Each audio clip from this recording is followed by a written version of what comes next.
Unit 1 Madhya Pradesh के इतिहास की महत्वपूर्ण घटनाएं। पहली घटना है चरण पादुका नरसंहार। 14 फरवरी 1931 को मकर संक्रांति के दिन छतरपुर जिले में उर्मिला नदी के तट पर स्थित सिंहपुर चरण पादुका मैदान में चल रही जनसभा को ब्रिटिश सैन्य बल ने चारों ओर से घेर कर जनसभा में उपस्थित लोगों पर गोलियां चलाईं। इस हत्याकांड में 21 लोगों की मृत्यु हो गई और 26 लोग घायल हुए। शहीद होने वालों में सेठ सुंदरलाल बोहरा, धर्मदास, रामलाल आदि शामिल थे। चरण पादुका नरसंहार को मध्य प्रदेश के जलियांवाला बाग हत्याकांड की संज्ञा दी जाती है। इस नरसंहार ने पूरे बुंदेलखंड में अंग्रेज शासन के विरुद्ध लोगों को उत्तेजित कर दिया। दूसरी घटना है झंडा सत्याग्रह। मार्च 1923 में जबलपुर में तिरंगा फहराने को लेकर स्थानीय अधिकारियों में विवाद हुआ। यह विवाद तब प्रारंभ हुआ जब अंग्रेज सदस्यों द्वारा 8 मार्च 1923 को नगर पालिका भवन पर झंडा फहराने के समय ब्रिटिश डिप्टी कमिश्नर ने क्रोधित होकर झंडा नीचे उतारने का आदेश दिया। सरकारी प्रतिबंध की अवहेलना करते हुए जिला कांग्रेस समिति ने सत्याग्रह प्रारंभ कर दिया, जिसका नेतृत्व पंडित सुंदरलाल शर्मा, सुभद्रा कुमारी चौहान और नाथूराम मोदी ने किया। सत्याग्रहियों पर मुकदमा चलाया गया, जिसमें पंडित सुंदरलाल शर्मा को 6 माह की कारावास हुई। इसके पश्चात नागपुर झंडा सत्याग्रह का केंद्र बन गया। अब सुभद्रा कुमारी चौहान और उनके पति लक्ष्मण सिंह को नागपुर भेजा गया। 18 अगस्त 1923 को ब्रिटिश अधिकारियों ने राष्ट्रीय ध्वज के साथ स्वयंसेवकों को जुलूस निकालने की अनुमति दी। इसका नेतृत्व माखनलाल चतुर्वेदी, वल्लभ भाई पटेल और राजेंद्र प्रसाद ने किया। अगला है जंगल सत्याग्रह। वर्ष 1923 में घोड़ा डोंगरी, जो बैतूल क्षेत्र में है, आदिवासियों ने सत्याग्रह किया। जंगल सत्याग्रह महात्मा गांधी द्वारा प्रारंभ किए गए नमक सत्याग्रह आंदोलन से प्रेरित था। इसका नेतृत्व डीपी मिश्रा, लाला वाजपेयी आदि नेताओं ने किया था। यह आंदोलन बैतूल, बंजारी, ढाल, छिंदवाड़ा, ओरछा, सिवनी, टूरिया, हरदा के जिलों में व्यापक रूप से फैल गया। जंगल सत्याग्रह के दौरान घोड़ा डोंगरी बैतूल के आदिवासी कंधे पर कंबल डालकर और हाथ में लाठी लेकर ब्रिटिश साम्राज्य को चुनौती देते हुए गजेंद्र सिंह कोरकू के नेतृत्व में जंगल से बाहर आ गए। मध्य प्रदेश में नमक सत्याग्रह। वर्ष 1923 में गांधी जी ने दांडी मार्च करके नमक सत्याग्रह के माध्यम से सरकार को चुनौती दी। 6 अप्रैल 1930 को जबलपुर में सेठ गोविंददास एवं द्वारका प्रसाद मिश्र के नेतृत्व में नमक सत्याग्रह की शुरुआत हुई। नमक सत्याग्रह के दौरान सिवनी जिले के श्री दुर्गा शंकर मेहता ने गांधी चौक पर नमक बनाकर सत्याग्रह किया। मध्य प्रदेश में जबलपुर और सिवनी के अतिरिक्त खंडवा, सीहोर, रायपुर आदि नगरों में भी नमक कानून तोड़ा गया। नेक्स्ट है सोहाबल का नरसंहार। सतना जिले में बीरसिंहपुर के समीप हिनौता गांव में 10 जुलाई 1948 को सोहाबल रियासत में ब्रिटिश शासन के विरुद्ध में लाल बुद्ध प्रताप सिंह के नेतृत्व में एक आम सभा का आयोजन किया गया। इस सभा में सम्मिलित होने जा रहे लाल बुद्ध प्रताप सिंह, रामाश्रय गौतम, मनधीर पांडे की महाजन गांव के समीप ब्रिटिश सैनिकों द्वारा गोली मारकर हत्या कर दी गई। इस सत्याग्रह को महाजन गोली कांड के नाम से भी जाना जाता है। नेक्स्ट है पंजाब मिल हत्याकांड। 24 जुलाई 1931 को वीर यशवंत सिंह, देवनारायण तिवारी और दलपत राय ने खंडवा रेलवे स्टेशन पर हमला करके ब्रिटिश अधिकारियों इसमें हैक्सले की हत्या कर दी, जिसके पश्चात 10 अगस्त 1931 को खंडवा अदालत में मुकदमा प्रस्तुत किया गया और 11 दिसंबर 1931 को यशवंत सिंह और देवनारायण तिवारी को फांसी की सजा और दलपत राय को काला पानी की सजा दी गई। नेक्स्ट है चावल आंदोलन। 28 फरवरी 1947 को रीवा राज्य में जबरिया लेवी वसूली के विरुद्ध में त्रिभुवन तिवारी और गौरव प्रसाद और मालिया ने आंदोलन प्रारंभ किया। रीवा राज्य के सैनिकों द्वारा इन दोनों ही क्रांतिकारियों की हत्या कर दी गई। इस आंदोलन को रीवा का चावल आंदोलन कहा जाता है। नेक्स्ट है भोपाल का जलियांवाला कांड। 14 जनवरी 1949 को मकर संक्रांति के दिन रायसेन जो बोरसा गांव में नर्मदा नदी के तट पर तिरंगा फहराने के कारण भोपाल रियासत की नवाबी सेना के अधिकारियों पर जाफर अली और स्थानीय लोगों के मध्य संघर्ष हो गया। इस संघर्ष में नवाब की सेना ने बैजनाथ गुप्ता, छोटेलाल, धीरबंश सिंह, मंगल सिंह और विशाल सिंह की गोली मारकर हत्या कर दी गई। इस कांड को भोपाल का जलियांवाला कांड कहा जाता है। नेक्स्ट है भोपाल राज्य का स्वतंत्रता संघर्ष। वर्तमान मध्य प्रदेश राज्य की राजधानी भोपाल भारत की स्वतंत्रता के समय स्वतंत्र नहीं हुई थी।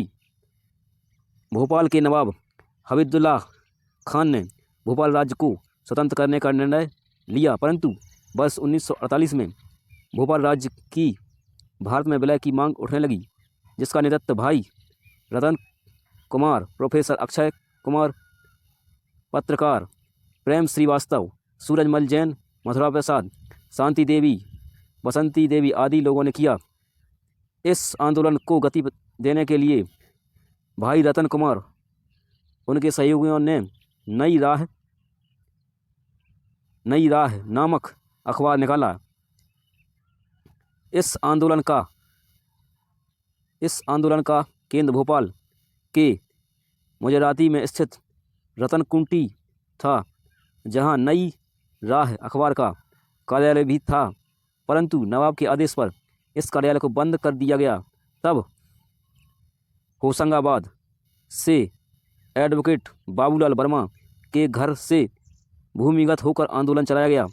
अतः जनता का दबाव देखकर सरदार पटेल ने हस्तक्षेप किया, जिसके कारण भोपाल के नवाब हबीबुल्लाह को बेबस होकर विलय समझौते पर हस्ताक्षर करने पड़ी। इस प्रकार भोपाल 1 जून 1949 को भारत में शामिल हो गया।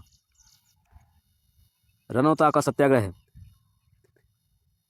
सागर के निकट रनौता नामक स्थान में 1920 में कसाई खाने के विरुद्ध असहयोग आंदोलन के सिद्धांत पर आधारित आंदोलन प्रारंभ किया गया।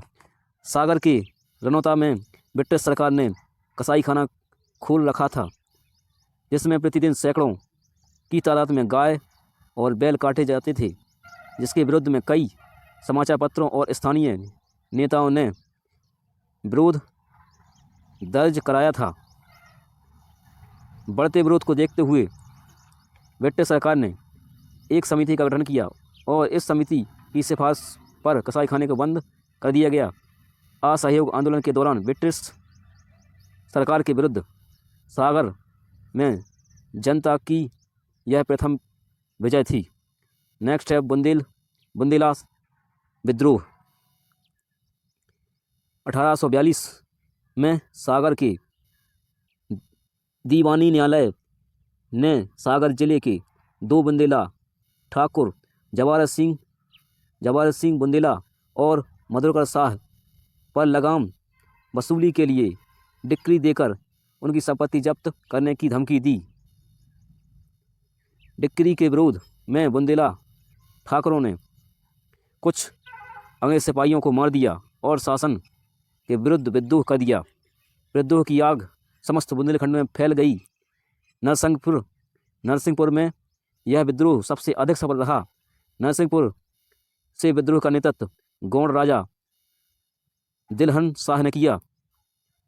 इस विद्रोह की आग जबलपुर में भी फैल गई, जहां हीरापुर के राजा हृदय शाह ने इस विद्रोह का नेतृत्व किया।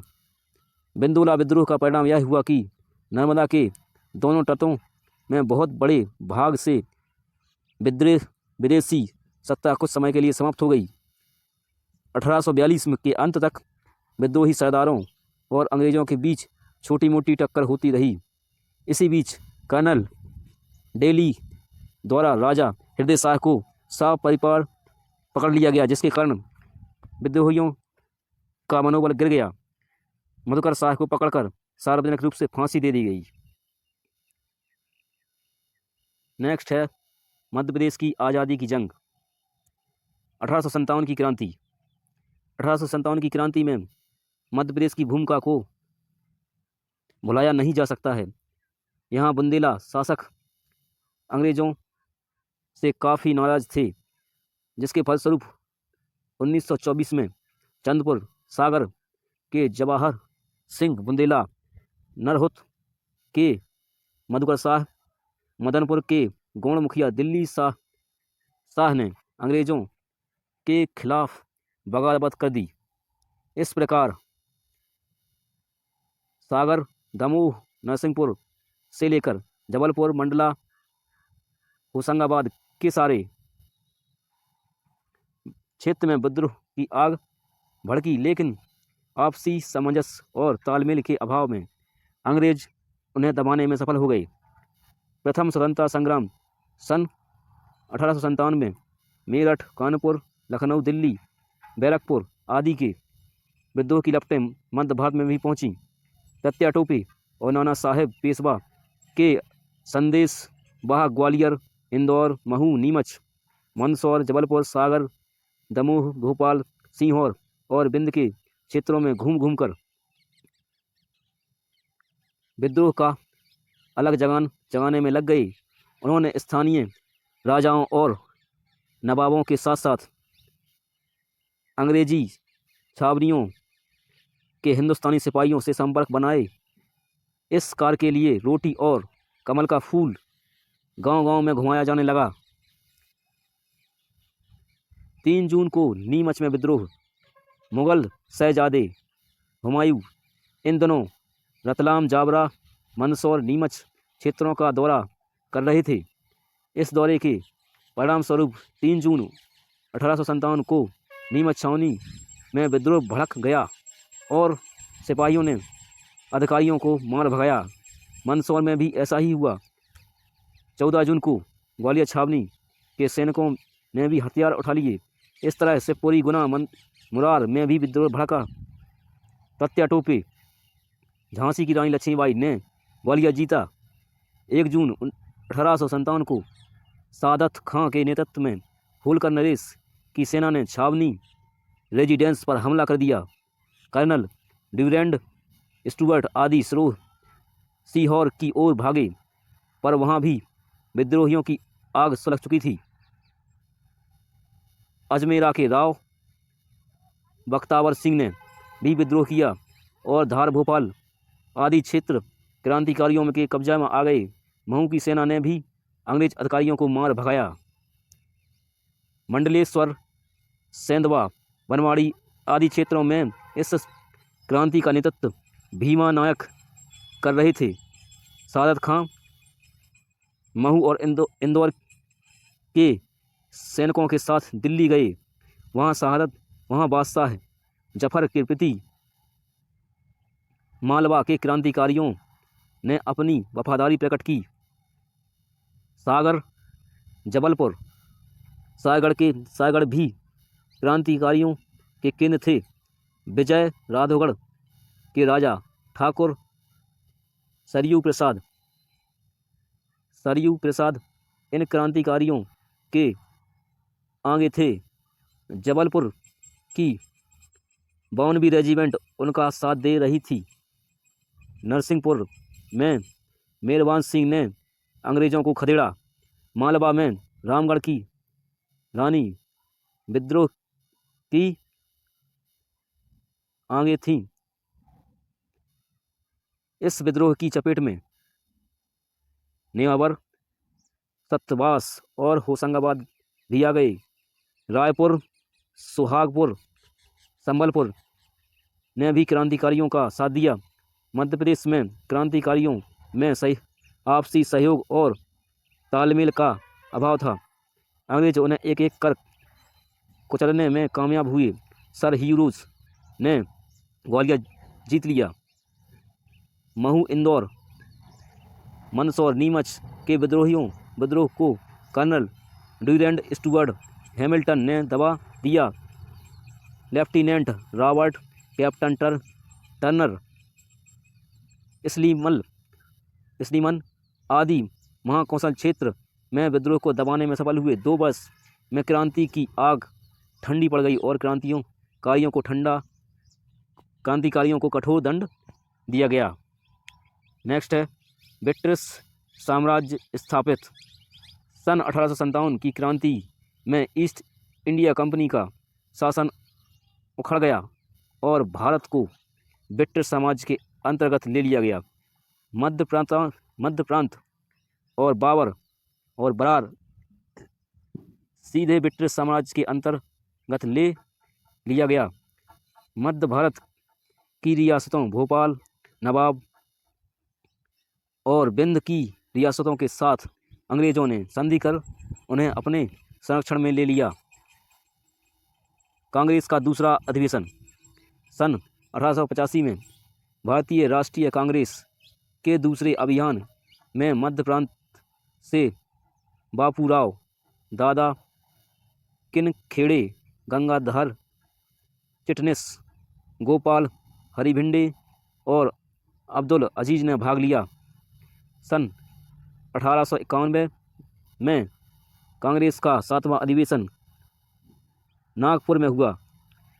इससे इस क्षेत्र में राष्ट्रीय चेतना की शुरुआत हुई। कांग्रेस में तिलक के प्रभाव के साथ ही मध्य प्रांत, मालवा आदि में गणेशोत्सव, शिवाजी उत्सव, अखाड़ों आदि के माध्यम से राष्ट्रीय चेतना का प्रचार होने लगा। खंडवा के सुबोध बंधु और जबलपुर के जबलपुर टाइम्स के प्रकाशन के साथ राष्ट्रवाद का प्रचार बढ़ने लगा। प्रदेश में पहला अधिवेशन। सन 1905 में मध्य प्रदेश में कांग्रेस का पहला अधिवेशन नागपुर में हुआ। दादा साहब खावड़कर उनके संयोजक थे। सन 1906 में गंगाधर चिटनिस ने जबलपुर में प्रांतीय अधिवेशन बुलाया।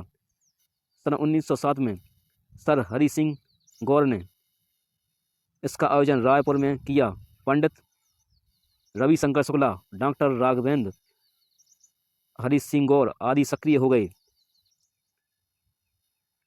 सन 1920 में मध्य प्रांत में 3 कांग्रेस समितियां चलाई गईं।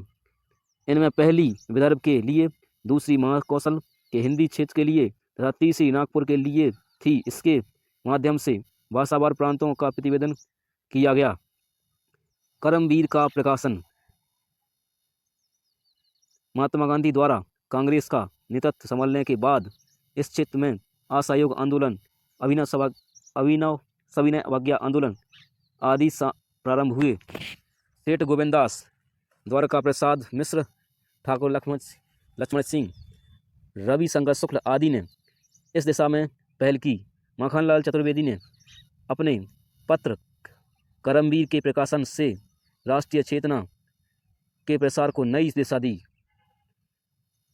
धरना सत्याग्रह शुरू। सन 1923 में श्याम सुंदर भार्गव, सुभद्रा कुमारी चौहान, अब्दुल कादिर सिद्दीकी आदि ने धरना सत्याग्रह एवं प्रदर्शन आरंभ किए। छत्तीसगढ़ में रवि शंकर शुक्ल और महंत लक्ष्मी नारायण दास सक्रिय थे। सन 1938 में खंडवा, सीहोर, जबलपुर, रायपुर आदि स्थानों में नमक कानून तोड़ा गया। वर्धा के एक ग्राम में गांधी आश्रम की स्थापना से प्रांत में आंदोलन ने जोर पकड़ लिया। जगन्नाथ महोदय, जमनालाल बजाज, भगंत राव मंडलोई, मगन लाल बागड़ी, ब्रजलाल बेयाड़ी मैदान में कूद पड़े। प्रदेश में भारत छोड़ो आंदोलन। सन 1942 में भारत छोड़ो आंदोलन के दौरान प्रदेश में क्रांति का उग्र रूप दिखा। जबलपुर, खंडवा, होशंगाबाद, दमोह, सागर, छत्तीसगढ़ आदि में व्यापक आंदोलन हुए और भारी संख्या में गिरफ्तारियां हुईं। कई स्थानों पर सरकार का कामकाज ठप कर दिया गया। प्रजामंडल की स्थापना। सन 1934 में NP केलकर के नेतृत्व में कांग्रेस ने एक अखिल भारतीय प्रजा परिषद का गठन किया। बम्बई में इसके 3 अधिवेशन हुए।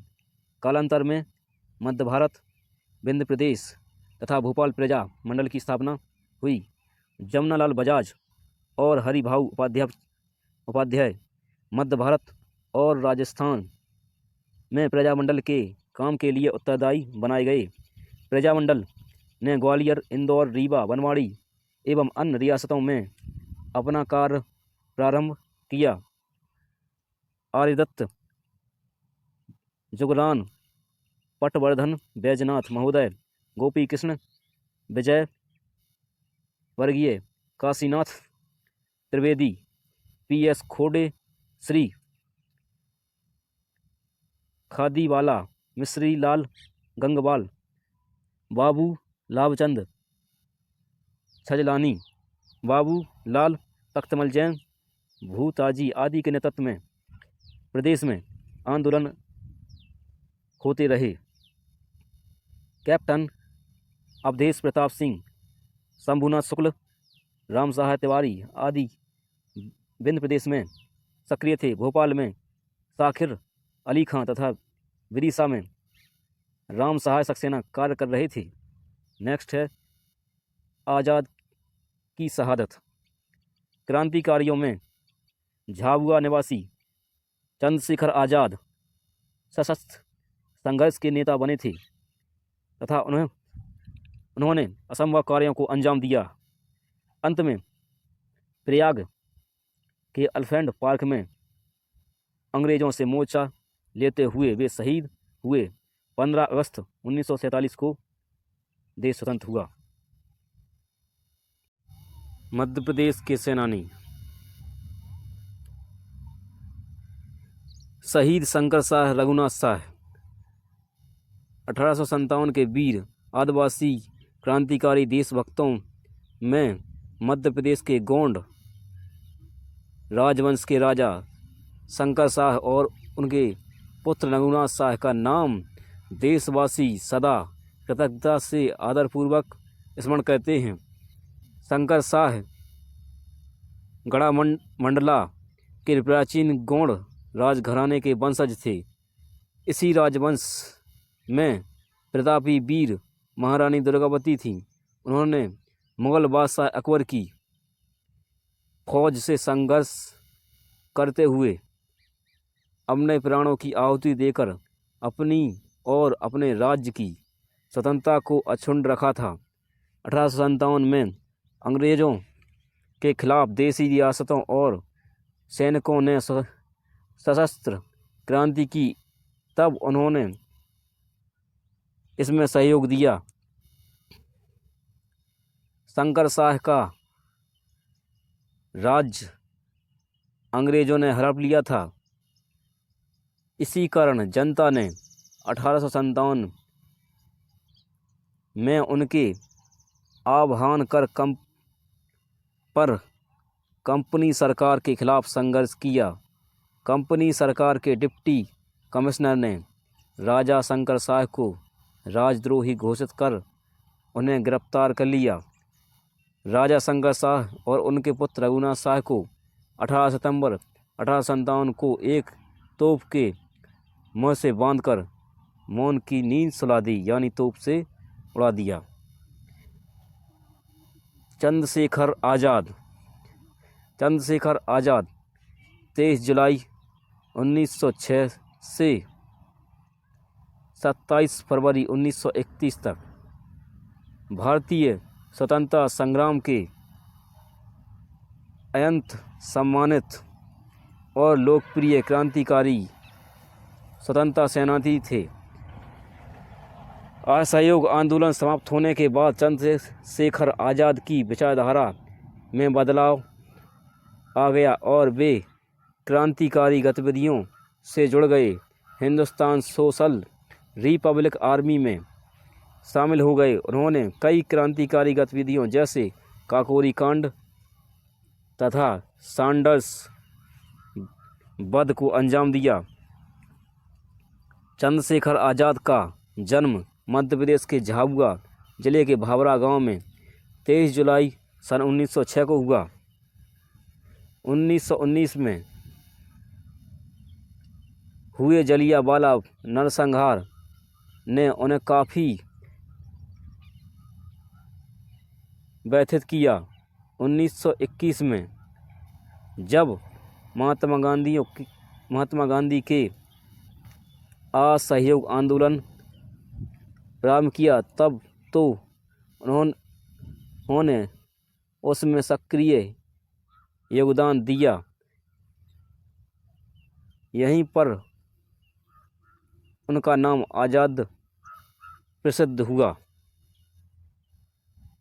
इस आंदोलन में भाग लेने पर वे गिरफ्तार हुए और उन्हें 15 बेंतों की सज़ा मिली। सत्याग्रह आंदोलन के दौरान जब फरवरी 1922 में चोरा चोरी की घटना को आधार बनाकर गांधी जी ने आंदोलन वापस ले लिया, तो भगत सिंह की तरह आज़ाद का भी कांग्रेस से मोह भंग हो गया। वे 1923 में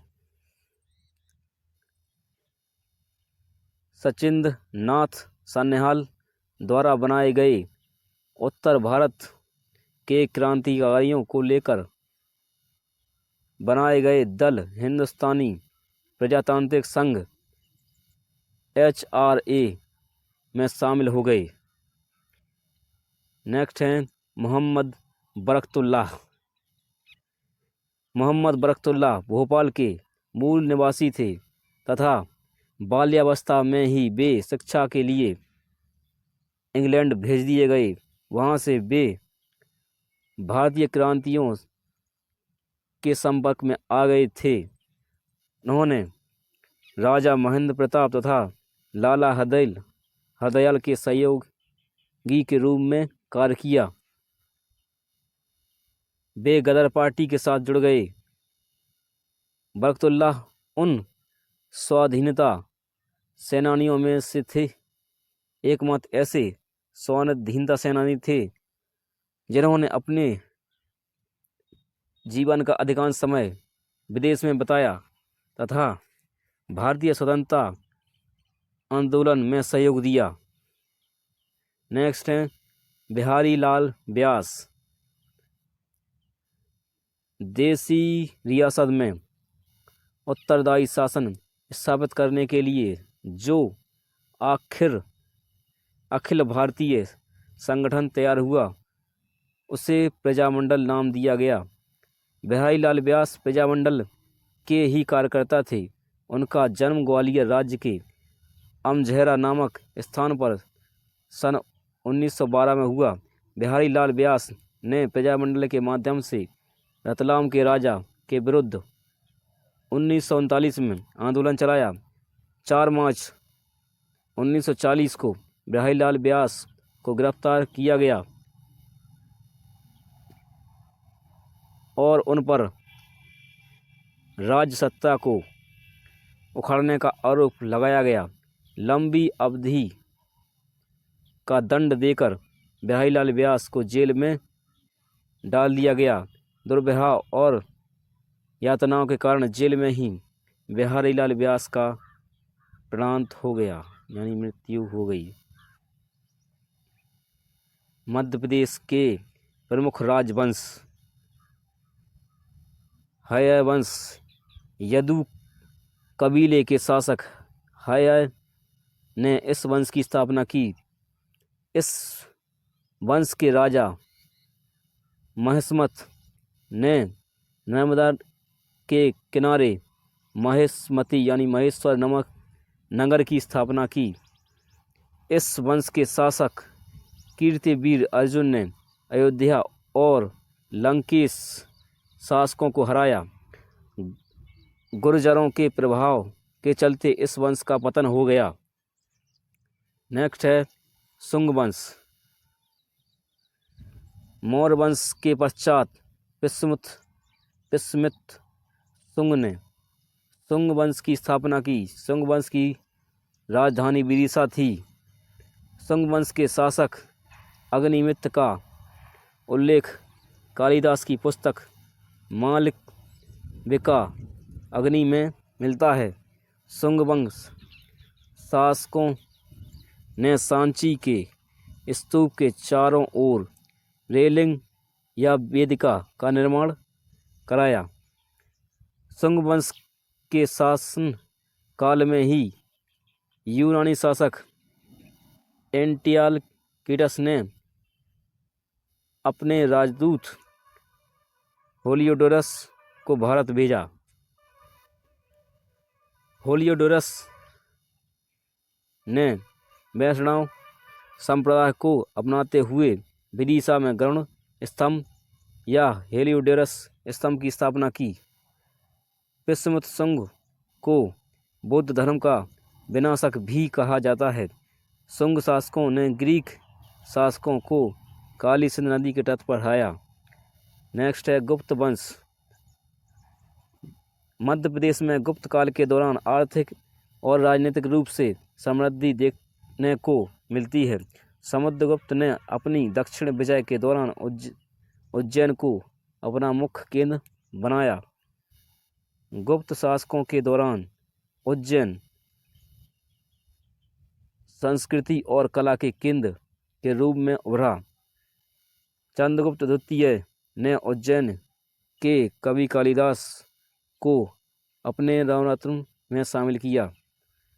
गुप्त शासक भानुगुप्त के शासनकाल में सागर में ऐरण अभिलेख में सर्वप्रथम सती प्रथा का उल्लेख मिलता है। समुद्रगुप्त के बड़े बेटे रामगुप्त ने विदिशा को अपनी राजधानी बनाया। रामगुप्त का उल्लेख वैशाखदत्त की पुस्तक देवी चंद्रगुप्त में मिलती है। चंद्रगुप्त द्वितीय ने विदिशा के उदयगिरी में गुफाओं का निर्माण कराया और उदयगिरी अभिलेख की रचना कराई। द्वितीय चंद्रगुप्त द्वितीय ने सांची में बौद्ध धर्म के निर्माण के लिए दान दिया। गुप्त शासक कुमारगुप्त के शासनकाल में मंदसौर अभिलेख की रचना कराई गई। इस अभिलेख में सूर्य मंदिर का निर्माण का उल्लेख मिलता है। नेक्स्ट है वाकाटक वंश। इस वंश की स्थापना बिंद शक्ति प्रथम ने की। इस वंश की राजधानी विदिशा थी। बिंद शक्ति के पुत्र प्रवरसेन ने अपने साम्राज्य का विस्तार नर्मदा के उत्तरी क्षेत्र तक किया। समुद्रगुप्त ने अपने दक्षिण अभियान के दौरान वाकाटक वंश पर अधिकार कर लिया। चंद्रगुप्त द्वितीय ने वाकाटक वंश की राजकुमारी प्रभावती से विवाह किया। नेक्स्ट है कलचुरी वंश। 550 एडी में कृष्णराज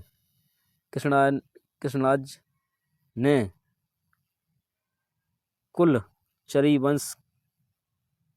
कलचुरी वंश की स्थापना की। कलचुरी वंश की 4 शाखाएं थीं। पहली महिष्मती के कलचुरी, दूसरी तिरुचुरी के कलचुरी और तीसरी रतनपुर के कलचुरी और चौथी है रायपुर के कलचुरी। नेक्स्ट है परमार वंश। 850 एडी में मध्य प्रदेश के मालवा में परमार वंश का उदय हुआ। परमार वंश की स्थापना उपेंद्र ने की। परमार शासकों ने ताप्ती नदी को अपनी दक्षिणी सीमा निर्धारित किया। परमार वंश का सबसे प्रसिद्ध शासक राजा भोज थे। परमार राजा भोज ने धार को अपनी राजधानी बनाया। राजा भोज ने रायसेन में भोजपुर मंदिर, भोपाल में भोजताल यानी बड़ा तालाब और धार में सरस्वती मंदिर का निर्माण कराया। राजा भोज संस्कृत के प्रमुख ज्ञाता थे। राजा भोज ने कविराज की उपाधि धारण की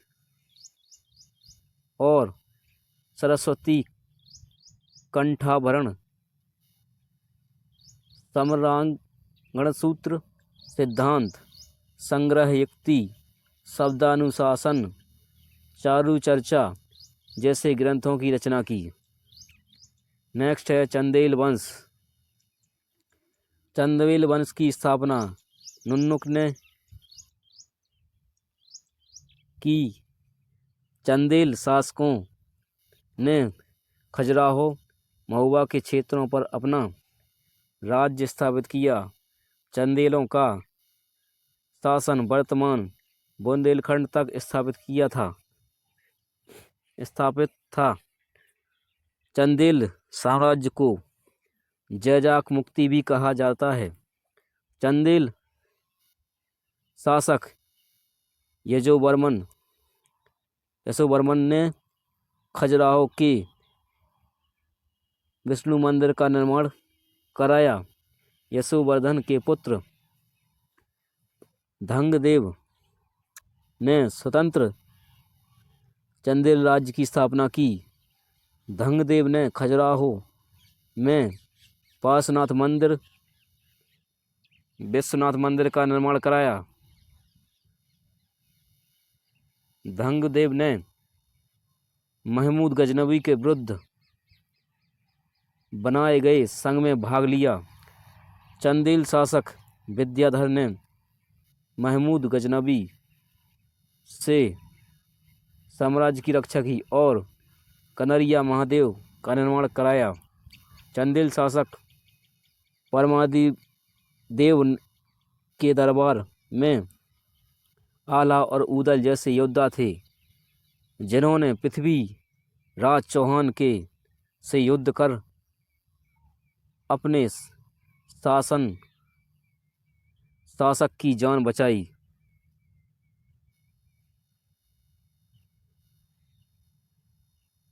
परमादिदेव ने गुलाम वंश के शासक कुतुबुद्दीन ऐबक की अधीनता स्वीकार कर ली, जिस कारण चंदेल वंश दिल्ली सल्तनत के अधीन हो गया। नेक्स्ट है बुंदेल वंश। 1531 में रुद्र प्रताप बुंदेला ने इस वंश की स्थापना की। बुंदेल वंश की राजधानी ओरछा थी।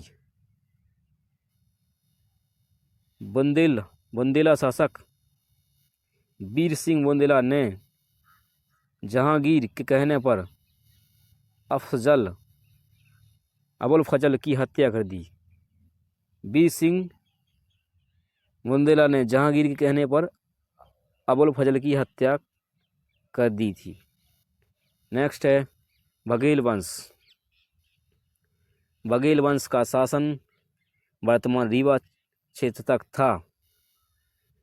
रामचंद्र देव बघेल वंश के प्रतापी शासक थे। मशहूर संगीतज्ञ तानसेन ने अपना दरबारी जीवन रामचंद्र के दरबार में प्रारंभ किया। मुगल शासक अकबर ने रामचंद्र को पराजित करके रीवा को मुगल साम्राज्य में मिला लिया और तानसेन को अपने नवरत्नों में शामिल किया। स्वतंत्रता के पश्चात बघेल वंश विंध्य प्रदेश के रूप में भारतीय संघ में शामिल हुआ। बघेल वंश के अंतिम शासक मार्तंड सिंह थे, जो रीवा से सांसद चुने गए। नेक्स्ट है होलकर वंश। होलकर वंश 1730 में मल्हर राव होलकर ने होलकर वंश की स्थापना की।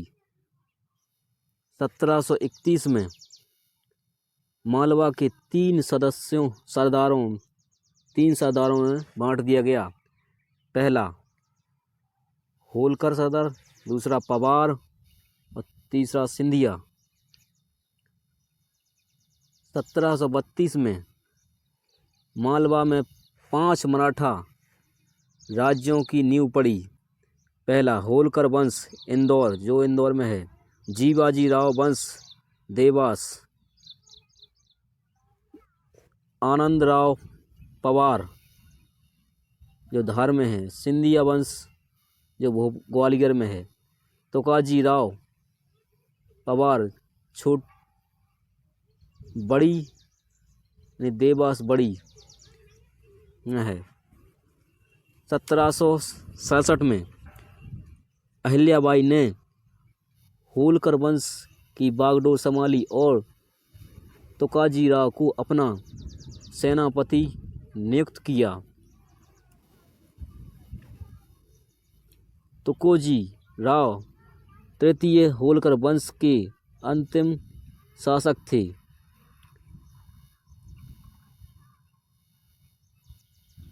तुकोजी राव तृतीय ने होलकर राज्य का विलय भारतीय संघ में किया। नेक्स्ट है सिंधिया वंश।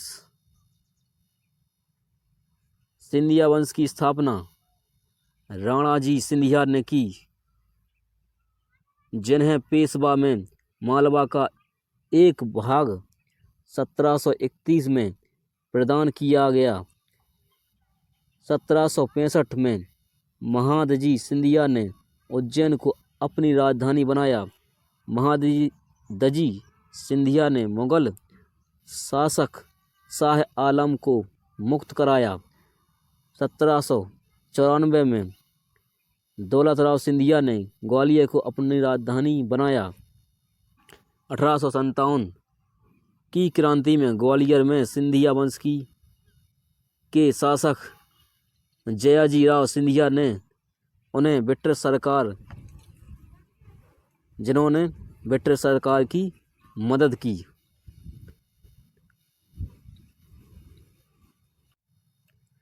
1857 की क्रांति में ग्वालियर में सिंधिया वंश के शासक जयाजी राव सिंधिया थे, जिन्होंने ब्रिटिश सरकार की मदद की। 1948 में जीवाजी राव सिंधिया ने ग्वालियर राज्य को भारतीय संघ में सम्मिलित कराया।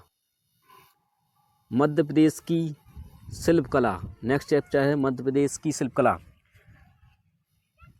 शिल्प विधाओं में संरक्षण, विस्तार और सौंदर्य परखता में कई जातियों के पुरातात्विक प्रतीक स्मृतियों को सजग रूप से देखा जा सकता है, जिससे उनकी प्राचीन कला और संस्कृति का परिचय मिलता है। एक आदिवासी मिट्टी, लकड़ी, लोहे, बांस, पत्तों आदि उपयोगी और कलात्मक वस्तुओं का सृजन परंपराओं से करता आया है। इसी कारण जनजातियों के पारंपरिक शिल्प में विविध के साथ आर्यमता सहज रूप से दिखाई देती है। नेक्स्ट है मिट्टी शिल्प। मिट्टी शिल्प आदि शिल्प है। मनुष्य ने सबसे पहले मिट्टी के बर्तन बनाए, मिट्टी के खिलौने और मूर्तियाँ बनाने की प्राचीन परंपरा है। मिट्टी का कार्य करने वाले कुम्हार होते हैं। भारत के विभिन्न अंचलों की मिट्टी शिल्पकला की ख्याति सिर्फ देश में ही नहीं बल्कि विदेशों में भी पहुंची हुई है। मिट्टी में मध्य प्रदेश के बस्तर के शिल्पों द्वारा सुंदर कलात्मक बारीक अलंकरण का कार्य किया जाता है। इस कारण बस्तर की शिल्प सिर्फ सबसे अलग पहचान में है। झाबुआ, मंडला और बैतूल आदि की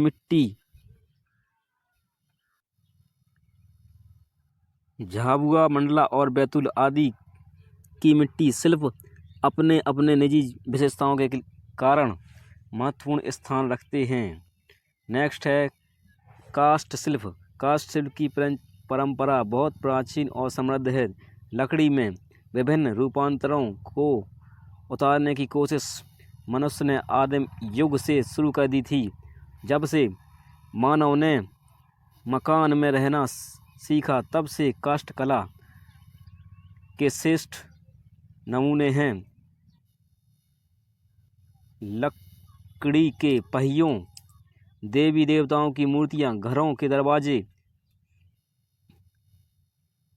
पाटों, तुपाही के मुखौटों आदि वस्तुओं के काष्ठ कला का उत्कर्ष प्राचीन समय से देखा जा सकता है।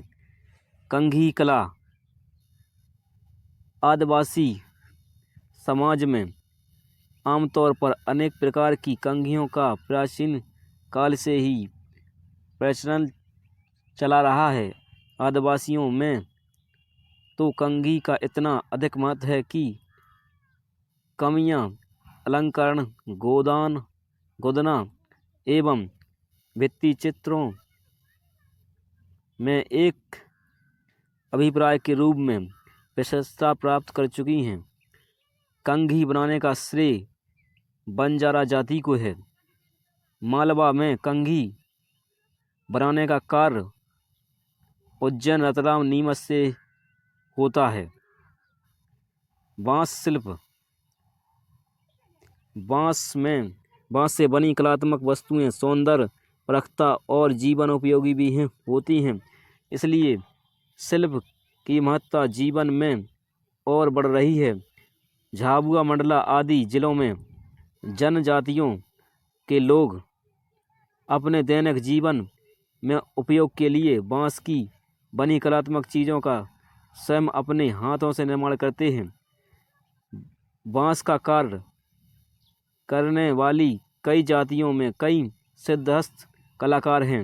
झाबुआ, मंडला में बांस शिल्प के अनेक परंपरागत कलाकार हैं। पत्ता शिल्प। नेक्स्ट है पत्ता शिल्प। पत्ता शिल्प के कलाकार मूल्यतः झाड़ू वाले होते हैं। विंध्य प्रांतों से कलात्मक खिलौने चटाई, आसन, दूल्हा दुल्हन के मोड़े आदि बनाए जाते हैं। पत्तों की कोमलता के अनुरूप उन्हें विभिन्न कला अभिप्राय को बनने में अनेक जातियों और जनजातियों के पारंपरिक कलाकार आज भी लगे हैं। कठपुतली कला और इतिहास घटनाओं को नाटकीय अंजाम में व्यक्त करने की मनोरंजक विधा कठपुतली है। कठपुतली के प्रसिद्ध पात्र अनारकली, बीरबल, बादशाह अकबर, पुंगीवाला, घुड़सवार, सांप और जोगी होते हैं। भारतवर्ष में कठपुतली का इतिहास भारतीय नाट्य से ही प्राचीन है, यानी पुराना है। कठपुतली की 4 प्रकार की शैलियाँ हैं। पहली दस्तान पुतली, धड़ पुतली, सूत्री संबंधी पुतली और छाया पुतली। कठपुतलियों के विभिन्न कलाकार दल अपनी शैली में भारतीय ऐतिहासिक आख्यानों को कलात्मक ढंग से गांव-गांव में प्रस्तुत करते हैं, जिन्हें वे कठपुतली का खेल कहते हैं। नेक्स्ट है गुड़िया शिल्प। नई पुरानी रंगीन चिंदियों और कागज़ों से गुड़िया बनाने की परंपरा लोक में सब दूर देखी जा सकती हैं। खिलौनों में गुड़िया बनाने की प्रजा बहुत पुरानी है, परंतु कुछ गुड़ियाँ और पर्व त्योहारों से जुड़कर मांगलिक अनुष्ठान पर एक ही होती हैं। ग्वालियर अंचल में कपड़े, लकड़ी और कागज से बनाई जाने वाली गुड़ियों की परंपरा प्रसिद्ध है। गुड्डा गुड़िया का व्यवहार रचाया जाता है, उनके नाम से व्रत पूजा की जाती है। ग्वालियर अंचल की गुड़ियाँ आए अपने आकार प्रकार सहित सज्जा वेशभूषा और चेहरे की बनावट के लिए प्रसिद्ध हैं। झाबुआ भीली गुड़ियों का केंद्र बन गया है।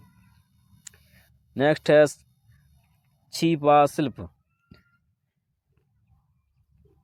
कपड़े पर हाथ से बनाए जाने वाले छिपा शिल्प में विभिन्न विचारों को किया गया है। इनमें भील आदिवासियों के विभिन्न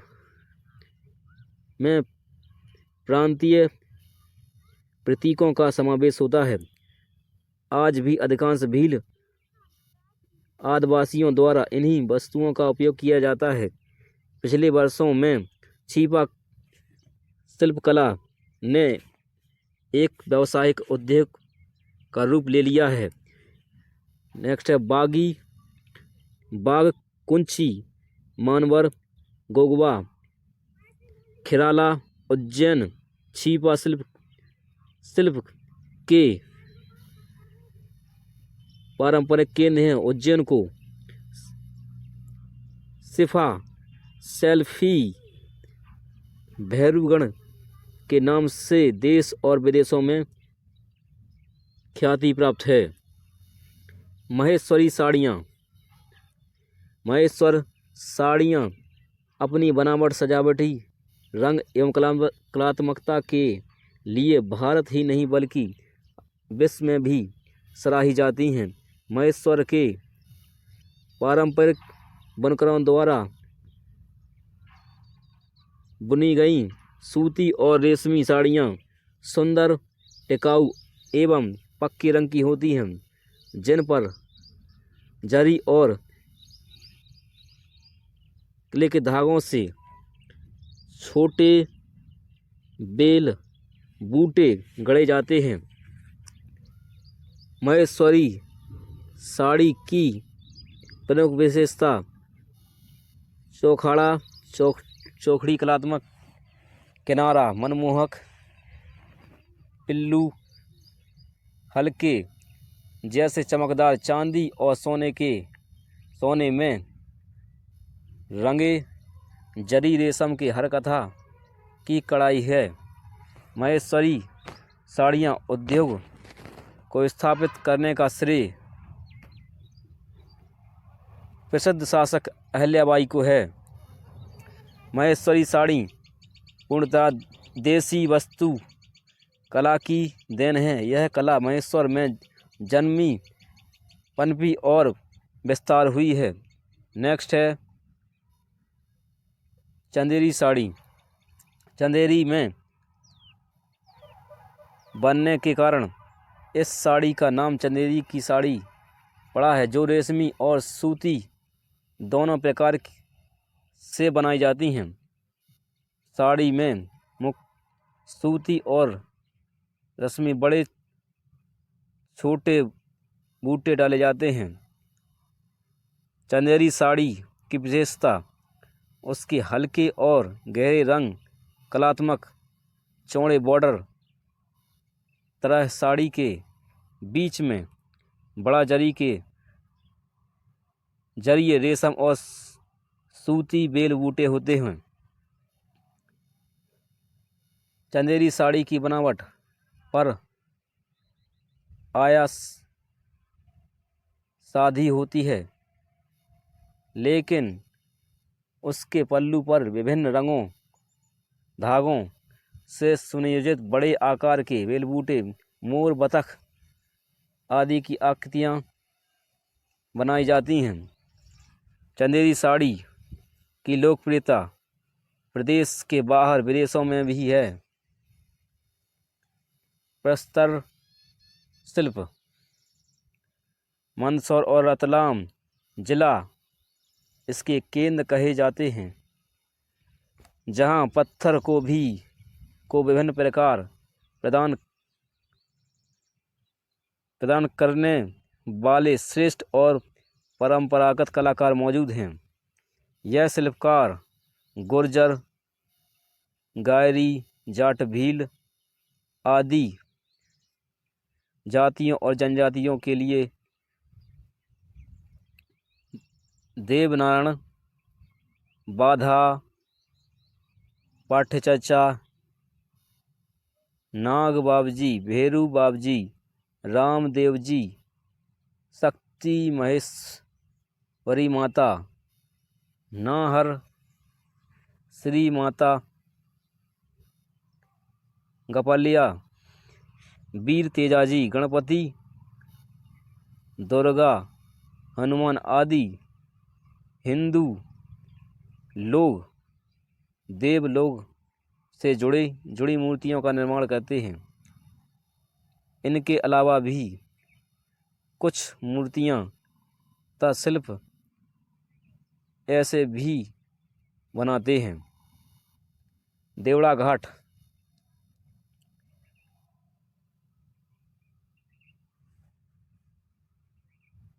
या भेड़ा घाट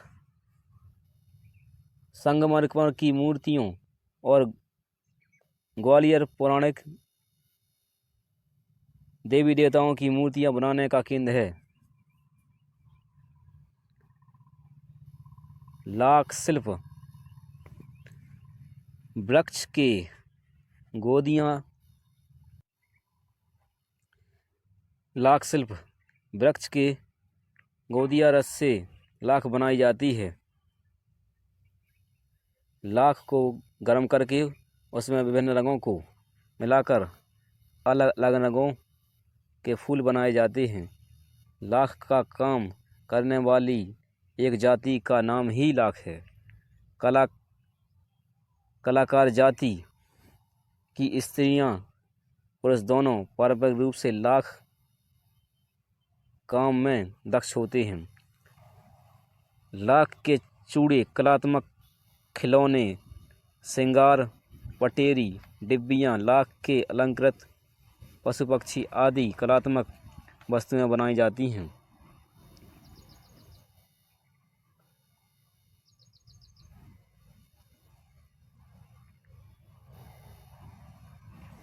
उज्जैन, इंदौर, रतलाम, मंदसौर, महेश्वर लाख कला के परंपरागत केंद्र में से हैं। नेक्स्ट है टेराकोटा शिल्प। मंडला जिले में निवास करने वाली पुनिया और अरहरिया जनजातियों के पॉटरी और टेराकोटी शिल्प के शिल्पी होते हैं। इसमें बड़ी देवी फूलवारी देवी की प्रतिमाएं प्रसिद्ध हैं। इस शिल्प में तरह तरह के खिलौने, सजावटी सामान और गमलों का निर्माण भी होता है। भैरवा शिल्प बैतूल के आदिवासियों द्वारा धातु से दैनिक उपयोग की वस्तुएं एवं देवी देवताओं की मूर्तियां बनाई जाती हैं। पीतल शिल्प पीतल एवं तांबे से नरसिंहपुर जिले के चिचली में कलात्मक वस्तुएं बनाई जाती हैं। यहाँ प्रमुख रूप से बर्तन बनाने का काम होता है, जिसमें परात, डेगची, गंज शामिल है। धातु शिल्प सतना के उचेहरा कस्बे में कांसे से प्रसिद्ध बटलोही नामक पात्र बनाए जाते हैं। सुपारी शिल्प रीवा में सुपारी पर मूर्तियां बनाई जाती हैं। खिलौना शिल्प सीहोर जिले के बुधनी तहसील काठ कलाकृतियों के लिए प्रसिद्ध है। यहाँ पर लकड़ी के खिलौने बनाए जाते हैं। मध्य प्रदेश में लोक गायन शैलियाँ।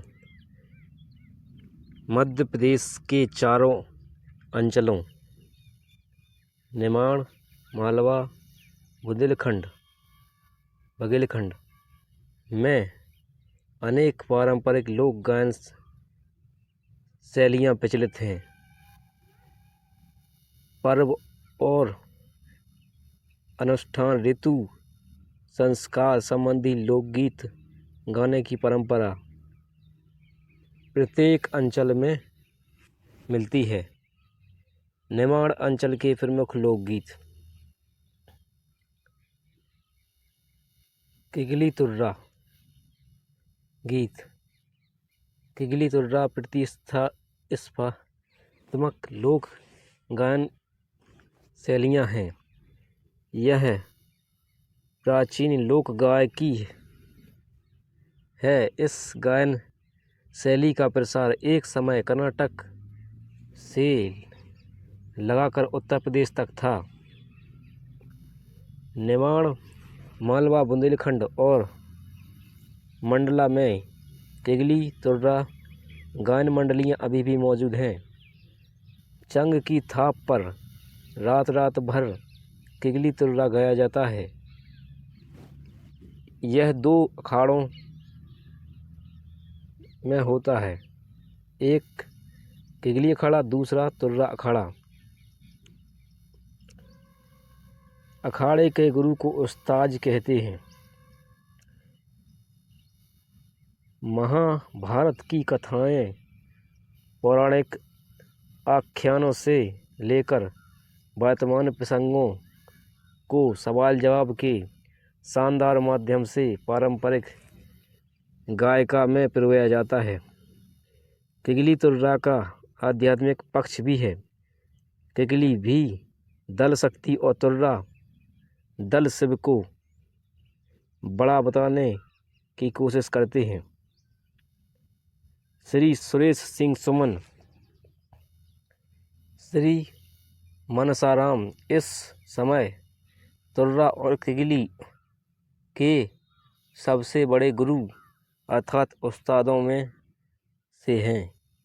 नेक्स्ट है संत सिंगाजी गीत।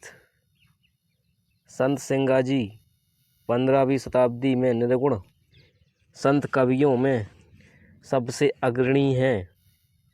संत सिंगाजी के पद समूचे निर्माण और मालवा के हिस्से में इतने लोकप्रिय हुए हैं कि निमाड़ के सिंगाजी के पद गायन की एक अलग शैलियाँ बन गई है। मृदंग और झांझ के साथ उच्च स्वर में भजन गाने की शैली का विकास स्वयं सिंगाजी ने किया था। तब से लगातार आज तक निमाड़ के गांव-गांव में संत सिंगाजी के भजन गाए जाते हैं। संत सिंगाजी ने पहली बार खेती और गृहस्थी संबंधित प्रतीकों को अपने काव्य में स्थान दिया। संत सिंगाजी की छाप लगाकर आज हजारों लोग पद गायन मंडलियाँ गा रहे हैं। उनमें नागझिरी के दगड़ू गप्पल और हरसूद की सुश्री जीवनता खेड़े मंडलियों की आज की संत सिंगाजी गायन शैली की श्रेष्ठ मंडलियाँ कहीं जा सकती हैं। नेक्स्ट है निर्गुणीय गीत। निमाड़ में कबीर, मीरा, रैदास, बहदात, दादू सुर आदि की छाप वाले भजन लोक में सबसे अधिक प्रचलित हैं। आंग्लिक बोलियों में भी कबीर की निर्गुण विचारधारा का समावेश हो गया है। इसके कारण निर्गुण या गायन की आंचलिक शैलियाँ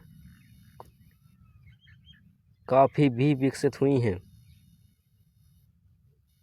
एक तारे पर भजन गाते हुए कई साधु वर भिक्षुक गांव, शहर और गलियों में मिल जाते हैं। यह प्रायः निर्गुणीय भजन ही गाते हैं। निर्गुणीय भजन गायक एक तारे के साथ झांझ मृदंग लगाकर भी गाते हैं। निर्गुणीय या गायन को नारदीय भजन भी कहा जाता है। माँ सांडिया या कायखो के गीत। निमाड़ के मृत्यु गीतों को सामणिया अथवा कायखो के गीत कहते हैं। किसी व्यक्ति की मृत्यु हो जाने पर आत्मा की उभरता और शरीर की नाशवता संबंधी पारंपरिक गीत गाए जाते हैं। सामणिया अथवा कायखो गीतों को भी झांझ मृदंग और एक तारे के साथ समूह में गाया जाता है। मसानिया अथवा कायखो गीतों में आत्मा को दुल्हन की उपमा दी जाती है और शरीर को दूल्हा कहा जाता है। माया और कामख्यो गीत माया मृत्यु के अवसर पर ही गाए जाते हैं। अन्य समय पर गाना प्रतिबंधित होता है। गरबा गीत। नेक्स्ट है गरबा गीत। निमाड़ में गरबा स्त्री परख अनुष्ठानीय लोग गए हैं। नवरात्रि में गरबे की स्थापना के साथ महिलाएं ताली की थाप पर गरबा गीत गाती हैं, जिसकी गायन शैलियाँ सर्वथा अलग होती है। उसके साथ नृत्य प्रवृत्तियाँ भी हैं। गिरबी गीत। गिरवी गीत यह प्रिय पुरुष परख लोक नाट्य है। इसे झांझ मृदंग के साथ गाया बजाया जाता है। गरवी गीत निमाड़ी लोक गायन का एक प्रमुख अंग है। गरवी भक्ति श्रृंगार और हास्य परख होती हैं, जो नृत्य और बैठकी गायकी दोनों में चलती है। गरवी मूलतः देवी गीत होते हैं।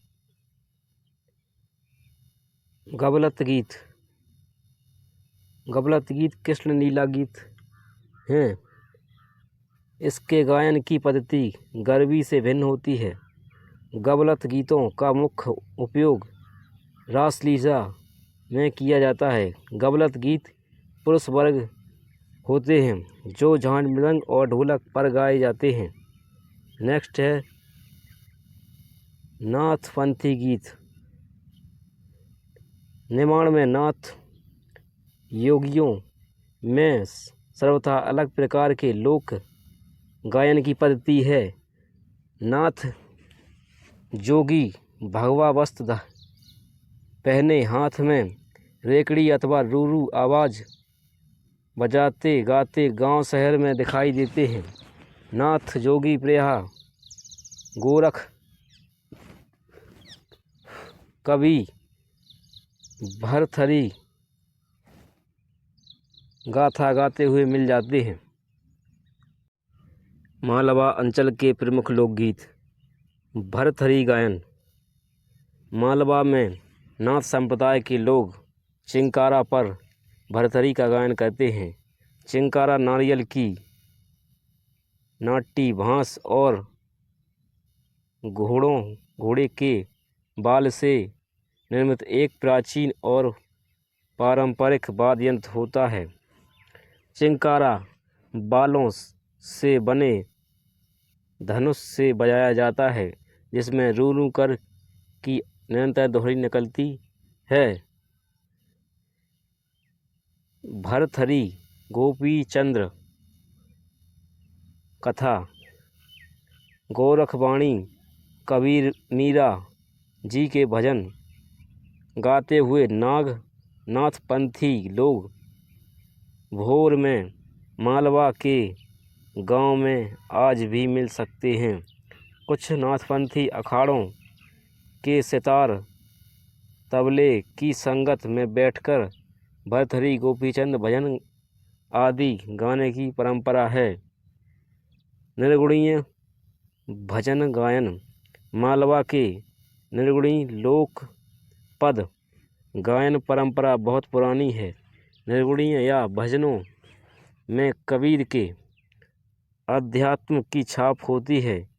निर्गुणीय या भजनों में एक तारा और मंजीरे के स्वर के साथ मालवा के लोक धुनों और मालवी की मधुर बोली देखी जा सकती है। निर्गुणीय भजन गाने वाले कई दल मालवा में मौजूद हैं। इनमें श्री प्रहलाद टिप्पड़ा का दल सबश्रेष्ठ कहा जा सकता है, जिन्होंने कबीर के मालवी लोक पदगायन में स्वर और कई गायकी की देश में सर्वथा अलग पहचान बनाई है। नेक्स्ट है संजा गीत। संजा गीत मूलतः किशोरियों की पारंपरिक गायन पद्धति है। पितृपक्ष में किशोरियाँ संजा पर्व मनाती हैं। गोबर और फूल पत्तियों से संजा के सुरूर आकृतियाँ बनाती हैं। शाम को उनकी पूजा आरती करती हैं तथा संध्या गीत गाती हैं। 16 दिन सर्वप्रत अमावस्या को किशोरियों अपनी सहेलियों संजा को सम्मान देते हुए विदा कर देती हैं। संजय एक गीत ही पर्व है। हीड़ गायन, नेक्स्ट है हीड़ गायन। श्रवण के महीने में मालवा में हीड़ गायन की प्रथा है। इधर बाग बगीचों में फूल पड़ते हैं, उधर गांव में हीड़ गायन की स्पर्धा शुरू होती है, जिसमें कृषि, संस्कृति और आंतरिक परतों का सूक्ष्म वर्णन मिलता है। 11 माता की कथा का गायन भी इसी अवसर पर किया जाता है। गोवर्धन पूजा के समय भी हीड़ गायन किया जाता है, जो लय ऊंचे स्वर में होती है, जिसमें आलाप भी लिए जाते हैं। बरसाती बरसाती गीत, बरसाती वर्षा ऋतु कथा गीत है। बरसाती वर्षा का कथन और गायक बरसात के समय में किया जाता है, इसलिए इसका नाम बरसाती बरसता पड़ा है। मालवा के गांव-गांव में घरों में बैठकर बरसाती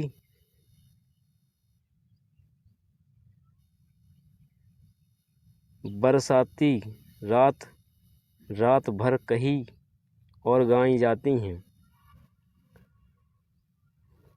बरसाती बरसता की शैली चंपू काव्य की तरह होती है, जिसमें मालवी गद्य पद्य का चरमोत्कर्ष देखा जा सकता है।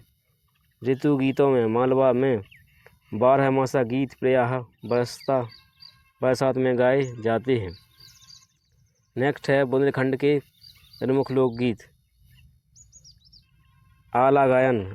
आला गायन वीर रस प्रधान काव्य आला की रचना लोक कवि जगनिक लगभग 1000 वर्ष पहले की है। आला खंड की मूल भाषा बुंदेली है। इस कारण जगनिक द्वारा लिखी आला उदल की 52 लड़ाइयाँ लोक कष्टों के सहज रूप से विराजमान हो गई हैं। आला का लोक प्रचलित रूप बुंदेलखंड के गांव के अलहत आज भी गाते हैं। आल्हा प्रायः वर्षा ऋतु में गाया जाता है। कहीं कहीं आला गायन खड़े होकर भी किया जाता है। बुंदेलखंड में कई गायक ऐसे हैं जिन्हें आला उदल की 52 लड़ाइयाँ कंठस्थ याद हैं।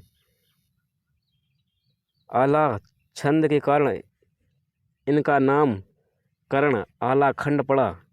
आला खंड संसार की सबसे लंबी गाथाओं में से एक है। भोला गीत और बमुलिया बुंदेलखंड की वाचिक परंपरा के मधुर गीत हैं, जिन्हें लमेटरा गीत भी कहा जाता है। बमुलिया गीत प्रायः स्त्री पुरुष समूह द्वारा बिना वाद्य यंत्र के श्रावण मास में शिवरात्रि, बसंत पंचमी, मकर संक्रांति के अवसर पर गाया जाता है। बमुलिया गीतों की राग लंबी होती है। स्त्री पुरुष अलग अलग आमने सामने बैठकर समवेत स्वर में गीत गाते हैं। फाग गीत फाग गायन शैली के अवसर पर गाय होता है। फागुन माह के लगते ही समूचे बुंदेलखंड में ठाकुर फाग, ईश्वरी फाग, राई फाग शुरू हो जाती हैं, जो होली जलने के बाद रंग पंचमी तक चलती हैं। स्त्री पुरुष एक दूसरे पर रंग गुलाल लगाकर गीत गाकर नृत्य करते हुए ठाकुर भाग गाते हैं। ठाकुर भाग में मृदंग, टिमकी और मंजीरा बजाया जाता है। ठाकुर भाग में स्त्री जीराई का खेल खेलती हैं। स्त्री और लड़कियों अथवा चोटियों से गीत गाते हुए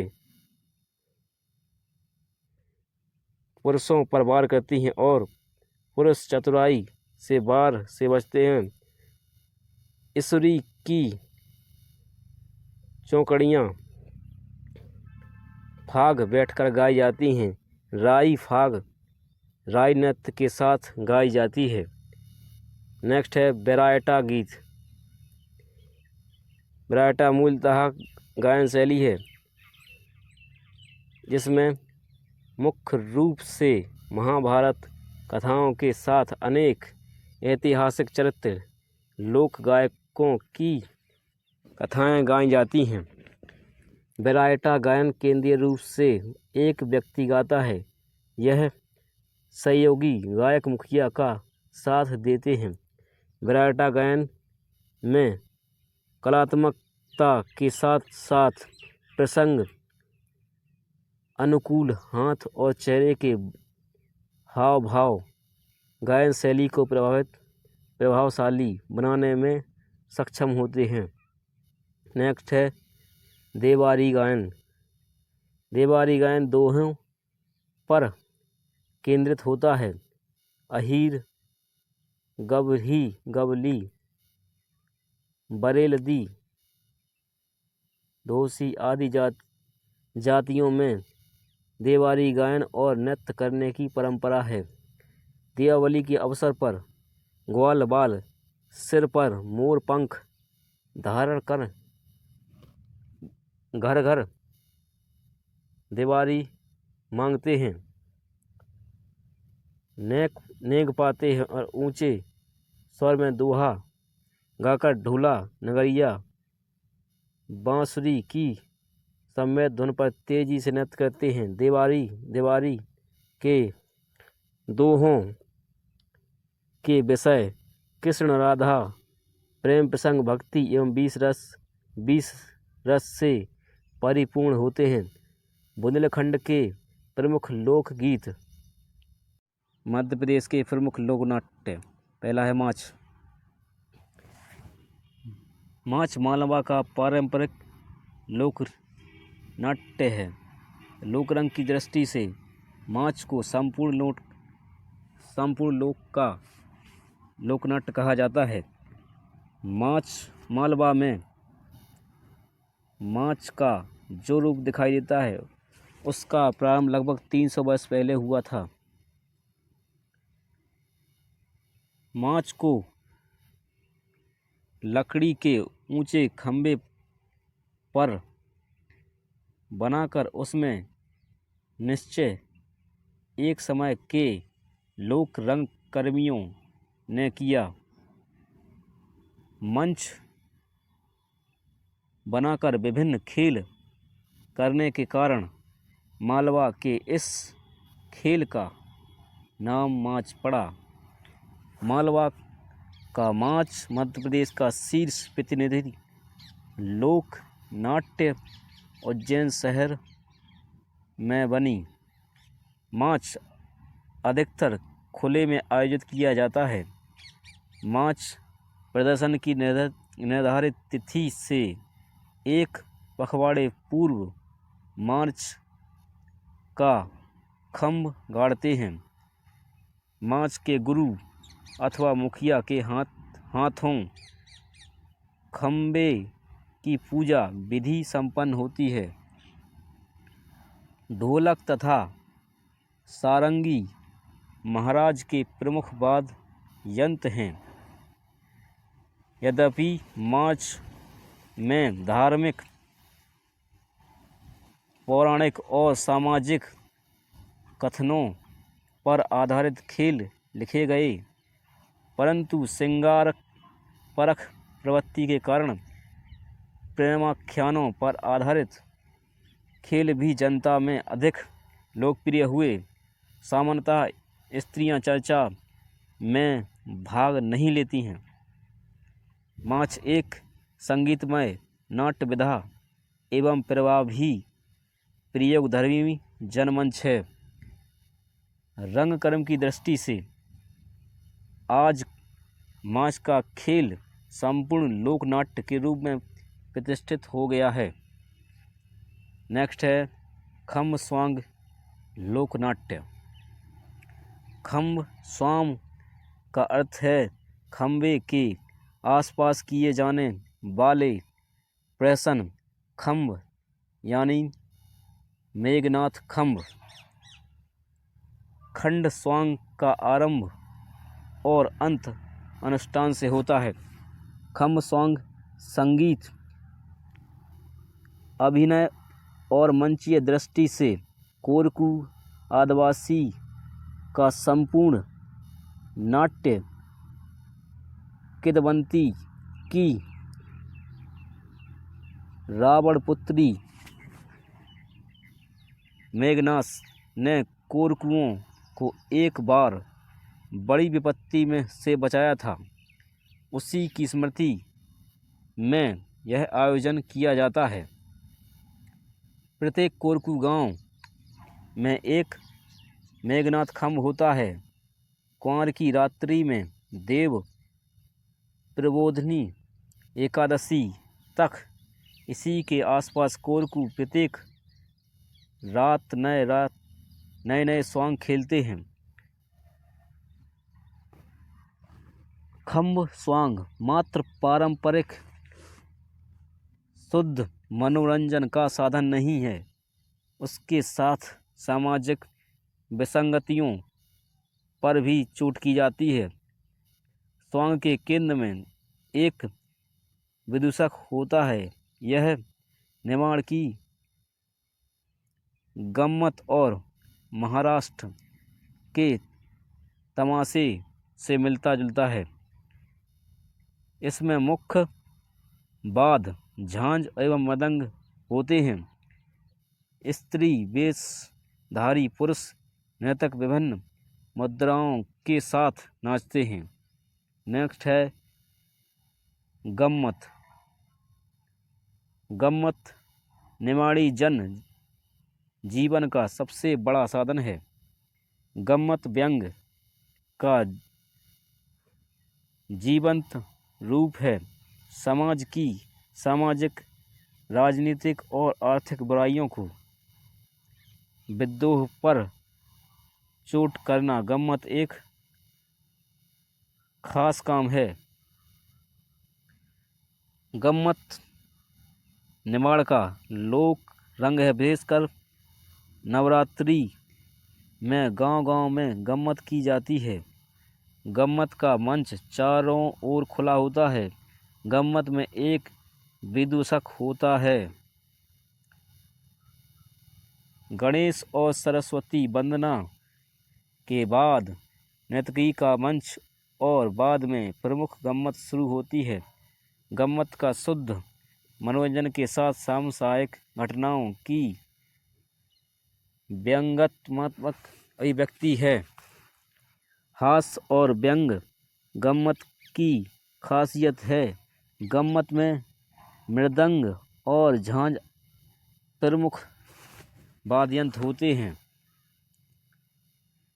नेक्स्ट टॉपिक है मनसुखा लोक नृत्य। मनसुखा एक लोक प्रदर्शन है। इसमें दो पदों का प्रयोग होता है। साथ में मेकअप का भी स्थान होता है। मनसुख उर्फ विदूषक महोदय और गोपियों में नोक झोंक चलती है और छेड़छाड़ भी होती है। मस्खरों को गांव में मनसुखलाल भी कहते हैं। नेक्स्ट है मध्य प्रदेश के प्रमुख लोक नाट्य। पहला है माछ। माछ मालवा का पारंपरिक लोक नाट्य है। लोक रंग की दृष्टि से माछ को संपूर्ण लोक का लोकनाट्य कहा जाता है। माछ मालवा में माछ का जो रूप दिखाई देता है उसका प्रारंभ लगभग 300 वर्ष पहले हुआ था। माछ को लकड़ी के ऊंचे खंभे पर बनाकर उसमें निश्चय एक समय के लोक रंग कर्मियों ने किया। मंच बनाकर विभिन्न खेल करने के कारण मालवा के इस खेल का नाम माच पड़ा। मालवा का माच मध्य प्रदेश का शीर्ष प्रतिनिधि लोक नाट्य उज्जैन शहर में बनी। माच अधिकतर खुले में आयोजित किया जाता है। माच प्रदर्शन की निर्धारित तिथि से एक पखवाड़े पूर्व मार्च का खम्भ गाड़ते हैं। माच के गुरु अथवा मुखिया के हाथों खम्भे की पूजा विधि संपन्न होती है। ढोलक तथा सारंगी महाराज के प्रमुख वाद्य यंत्र हैं। यद्यपि माच में धार्मिक, पौराणिक और सामाजिक कथनों पर आधारित खेल लिखे गए, परंतु श्रृंगार परख प्रवृत्ति के कारण प्रेमाख्यानों पर आधारित खेल भी जनता में अधिक लोकप्रिय हुए। सामान्यतः स्त्रियां चर्चा में भाग नहीं लेती हैं। माच एक संगीतमय नाट्य विधा एवं प्रभावी प्रयोगधर्मी जनमंच है। रंगकर्म की दृष्टि से आज माच का खेल संपूर्ण लोक नाट्य के रूप में प्रतिष्ठित हो गया है। नेक्स्ट है खम्भ स्वांग लोक नाट्य। खम्भ स्वांग का अर्थ है खम्भे के आसपास किए जाने वाले प्रहसन। खम्भ यानी मेघनाथ खम्भ। खंड स्वांग का आरंभ और अंत अनुष्ठान से होता है। खम्भ स्वांग संगीत, अभिनय और मंचीय दृष्टि से कोरकू आदिवासी का संपूर्ण नाट्य किंवदंती की रावणपुत्री मेघनाद ने कोरकुओं को एक बार बड़ी विपत्ति में से बचाया था। उसी की स्मृति में यह आयोजन किया जाता है। प्रत्येक कोरकू गांव में एक मेघनाद खम्भ होता है। कुंवार की रात्रि में देव प्रबोधिनी एकादशी तक इसी के आसपास कोरकू प्रत्येक रात नए नए स्वांग खेलते हैं। खम्भ स्वांग मात्र पारंपरिक शुद्ध मनोरंजन का साधन नहीं है, उसके साथ सामाजिक विसंगतियों पर भी चोट की जाती है। स्वांग के केंद्र में एक विदूषक होता है। यह निमाड़ की गम्मत और महाराष्ट्र के तमाशे से मिलता जुलता है। इसमें मुख्य वाद्य झांझ एवं मृदंग होते हैं। स्त्री वेशधारी पुरुष नर्तक विभिन्न मुद्राओं के साथ नाचते हैं। नेक्स्ट है गम्मत। गम्मत निमाड़ी जन जीवन का सबसे बड़ा साधन है। गम्मत व्यंग का जीवंत रूप है। समाज की सामाजिक, राजनीतिक और आर्थिक बुराइयों को विद्रोह पर चोट करना गम्मत एक खास काम है। गम्मत निमाड़ का लोक रंग है। विशेषकर नवरात्रि में गांव-गांव में गम्मत की जाती है। गम्मत का मंच चारों ओर खुला होता है। गम्मत में एक विदूषक होता है। गणेश और सरस्वती वंदना के बाद नर्तकी का मंच और बाद में प्रमुख गम्मत शुरू होती है। गम्मत का शुद्ध मनोरंजन के साथ सामुदायिक घटनाओं की व्यंग्यात्मक अभिव्यक्ति है। हास्य और व्यंग गम्मत की खासियत है। गम्मत में मृदंग और झांझ प्रमुख वाद्ययंत्र होते हैं। नेक्स्ट टॉपिक है मनसुखा लोक नृत्य। मनसुखा एक लोक प्रदर्शन है।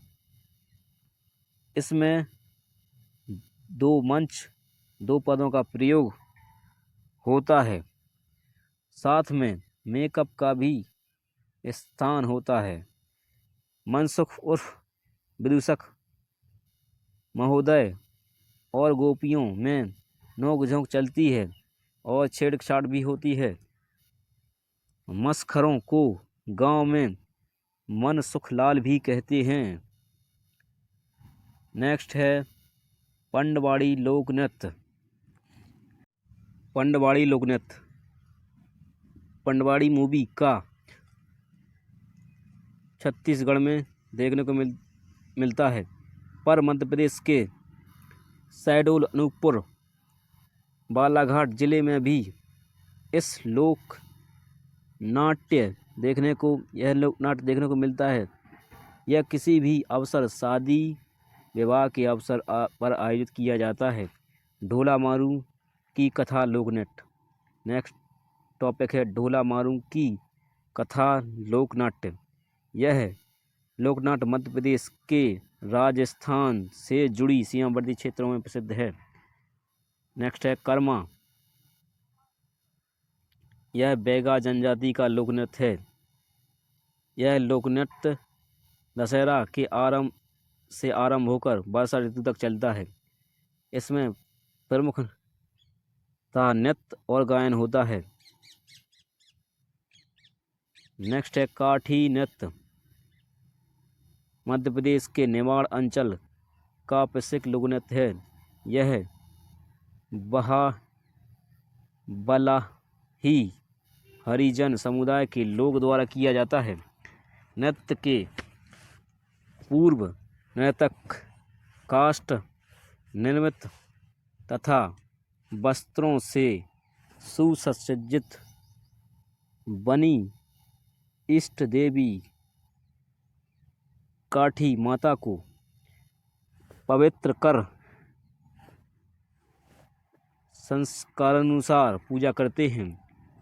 काठी देवी के कारण ही इसे काठी नृत्य के नाम से जाना जाता है, जबकि कठियावाड़ा को इस नृत्य का जन्म स्थल माना जाता है। माता के आराधक भगत नाम से पुकारे जाते हैं। इस नृत्य के प्रमुख पात्र राजोल्या काठी माता को हाथ में लिए रहते हैं तथा खोरदा थाली बजाकर इस नृत्य को संगीत में लय प्रदान करते हैं। नर्तकों की कमर में बंधे ढाक बांध नृत्य वाद्ययंत्र नृत्य की लय और संगीत को गति प्रदान करते हैं। नेक्स्ट टॉपिक है मध्य प्रदेश में लोक गायन शैलियाँ। मध्य प्रदेश के चारों अंचलों निमाड़, मालवा, बघेलखंड, बुंदेलखंड में अनेक पारंपरिक लोक गायन शैलियाँ प्रचलित हैं। पर्व, त्योहार, अनुष्ठान, ऋतु और संस्कार संबंधी लोकगीत गाने की परंपरा प्रत्येक अंचल में होती है। निमाड़ अंचल के प्रमुख लोकगीत। बघेलखंड के प्रमुख लोकगीत बसदेवा गायन। बसदेवा बघेलखंड की एक पारंपरिक गायन शैली है जिन्हें हरबोले कहा जाता है। बसदेवा मूलतः कथा गायक हैं। श्रवण कुमार की कथा गायन करने के कारण इन्हें सरमन गायक भी कहा जाता है। बसदेवा परंपरा के कई तरह की कथा और गाथाएं गाते हैं। वसुदेवा सिर पर कृष्ण की मूर्ति और पीला वस्त्र धारण कर हाथ में चोट की सूजन और सारंगी लिए गाते हैं। वसुदेवा मूलतः मुख्य तत्वों गायक होते हैं। मुख्य गायक गाथा की पंक्ति उठाता है और दूसरा पंक्ति समाप्ति तक उसे उसी राग में तेजी से दोहराता है। वसुदेवा जाति रामायण कथा के साथ कर्ण कथा, मोरध्वज, गोपी चंद्र, भरथरी, भोले बाबा आदि लोगों का चरित्र का कथा गाते हैं। नेक्स्ट है बिरहा गायन। बघेलखंड में बिरहा गायन परंपरा सभी व्यक्तियों में पाई जाती है। बिरहा की गायन शैलियाँ सर्वतः मौलिक और माधुर्यपूर्ण हैं। बिरहा प्रायः खेत सुनसान राहों में सवाल जवाब के रूप में गाया जाता है। कहीं कहीं बिरहा बिना वाद्य यंत्रों के गाए जाते हैं। गायक गाते समय बाहों को नचाता है, तब ऐसा लगता है जैसे कोई प्रश्न पूछ रहा है। उत्तरी रात में बिरहा की थाने आकर्षण और कर्णप्रिय लगती हैं। बिरहा श्रृंगार परख बिरहा गीत हैं। नेक्स्ट है विदेशिया गायन। विदेशिया गायन समूचे बघेलखंड में मिलता है। गड़रिया, तेली, कोटवार जाति के लोग विदेशिया गायन में परंपरा में विशेष दक्षता रखते हैं। विदेशियों की राग लंबी और गंभीर होती है।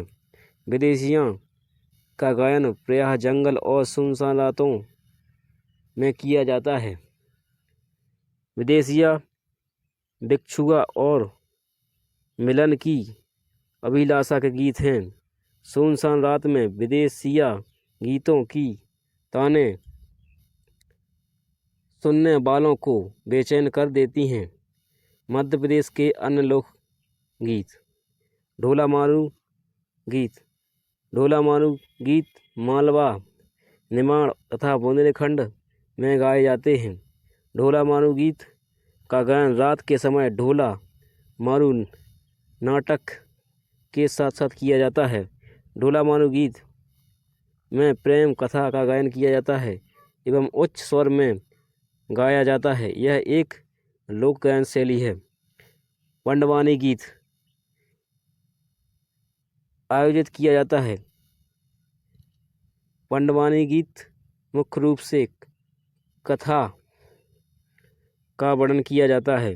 पंडवानी गीत मुख्य रूप से मध्य प्रदेश के शहडोल, अनूपपुर, बालाघाट जिलों में गाए जाते हैं। यह अधिकतर शाम के समय गीत एक उच्च स्वर सहित एकल कथा गायन शैली है।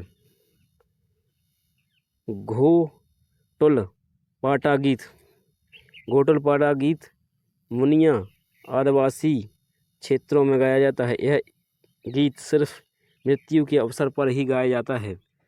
यह गीत मुख्य रूप से बुजुर्गों द्वारा सामूहिक कथा गायन रूप में गाया जाता है। अन्य अवसरों पर प्रतिबंधित होता है। लोरिक चंदा गीत। लोरिक चंदा गीत उत्तर प्रदेश, उत्तर भारत के क्षेत्र में गाया जाता है।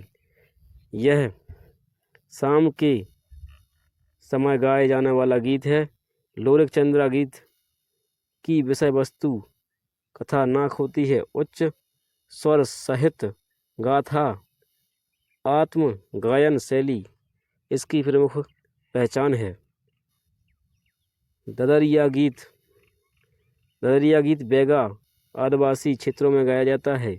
यह किसी भी अवसर पर शादी, विवाह, जन्म आदि पर गाया जाता है। जीवन एवं साहित्य की प्रेम गाथाओं का गायन करना इसकी प्रमुख विषय वस्तु है।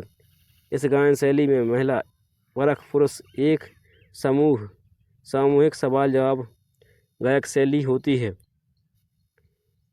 रेलो गीत। रेलो लोकगीत मुख्य रूप से भील, कोरकू आदिवासी जनजाति द्वारा गाया जाता है।